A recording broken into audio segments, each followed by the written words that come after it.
প্ৰিয় দৰ্শক আৰু এটি নতুন ভিডিঅ'লৈ আপোনালোকক স্বাগতম জনাই আজিৰ ভিডিঅ'টো আৰম্ভ কৰিব লৈছো। আজিৰ ভিডিঅ'টোত মই কিছুমান গুৰুত্বপূৰ্ণ প্ৰশ্ন লৈ আহিছো। গতিকে আশা কৰোঁ ভিডিঅ'টো ভাল লাগিব। ভিডিঅ'টো ভাল লাগিলে লাইক কৰিব, কমেন্ট কৰিব আৰু আপোনাৰ বন্ধু-বান্ধৱীৰ লগত শ্বেয়াৰ কৰি দিব।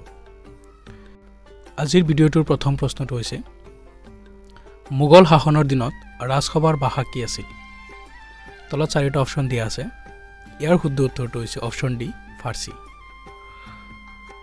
শ্ৰীমন্ত শংকৰদেৱৰ পিতৃৰ নাম কি আছিল? চাৰিটা অপচন দিয়া আছে। ইয়াৰ শুদ্ধ উত্তৰটো হৈছে অপচন বি কুসুম্বৰ ভূঞা। অসমৰ কোনখন জিলাত সৈনিক স্কুল অৱস্থিত? ইয়াৰ শুদ্ধ উত্তৰটো হৈছে অপচন বি গোৱালপাৰা। ভাৰতৰ প্ৰথম ৰাষ্ট্ৰীয় উদ্যানখনৰ নাম কি? তলত চাৰিটা অপচন দিয়া আছে। ইয়াৰ শুদ্ধ উত্তৰটো হৈছে অপচন চি হেইলি ৰাষ্ট্ৰীয় উদ্যান।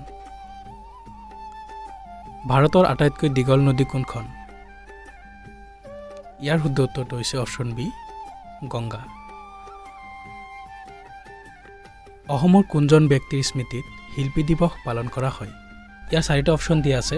অপচন কেইটা হৈছে জ্যোতিপ্ৰসাদ আগৰৱালা, লক্ষ্মীনাথ বেজবৰুৱা, ডক্টৰ ভূপেন হাজৰিকা, ওপৰৰ এটাও নহয়।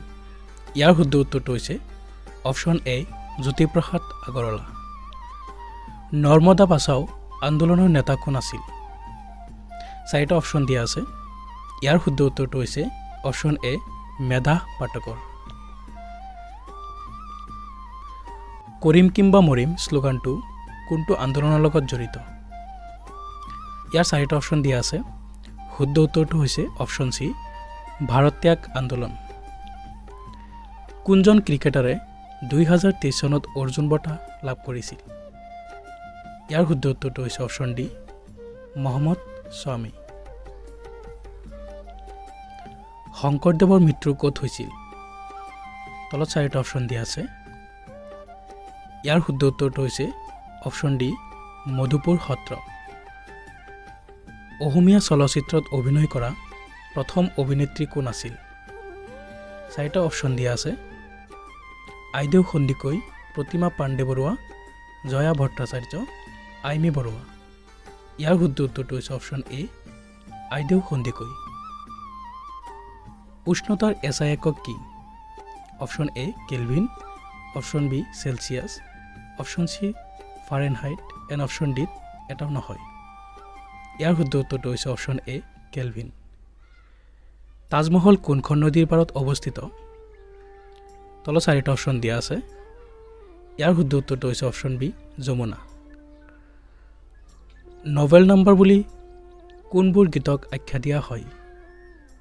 ইয়াৰ শুদ্ধ উত্তৰটো হৈছে অপচন বি বৰগীত। তেজ গোট মৰাৰ বাবে কোনটো ভিটামিনৰ দৰকাৰ? অপচন কেইটা হৈছে vitamin C, vitamin K, vitamin B and vitamin D. ইয়াৰ শুদ্ধ উত্তৰটো হৈছে অপচন বি ভিটামিন কে। অসমৰ সৰ্বাধিক জনসংখ্যা থকা জিলা কোনখন? তলত চাৰিটা অপচন দিয়া আছে। ইয়াৰ শুদ্ধ উত্তৰটো হৈছে অপচন বি নগাঁও। কোনে কোষ আৱিষ্কাৰ কৰিছিল? চাৰিটা অপচন দিয়া আছে। ইয়াৰ শুদ্ধ উত্তৰটো হৈছে অপচন বি ৰবাৰ্ট হুক। ভাৰতৰ প্ৰথম মহিলা IPS গৰাকীৰ নাম কি? চাৰিটা অপচন দিয়া আছে। সৰোজনী নাইডু, কিৰণ বেদী, মেভিজ ডান। ইয়াৰ শুদ্ধ উত্তৰটো হৈছে অপচন বি কিৰণ বেদী। কোনটো গ্ৰহক ৰঙা গ্ৰহ বুলি কোৱা হয়? অপচন কেইটা হৈছে বৃহস্পতি, মংগল, শনি আৰু শুক্ৰ। ইয়াৰ শুদ্ধ উত্তৰটো হৈছে অপচন বি মংগল গ্ৰহ। প্ৰিয় দৰ্শক, আজিৰ ভিডিঅ'টো এইখিনিলৈকে। আশা কৰোঁ ভিডিঅ'টো ভাল লাগিছে। ভিডিঅ'টো ভাল লাগিলে লাইক দিব, কমেণ্ট কৰিব আৰু মোৰ চেনেলত নতুন হৈ থাকিলে চেনেলটো ছাবস্ক্ৰাইব কৰি কাষতে থকা বেল বটনটো ক্লিক কৰি থ'ব।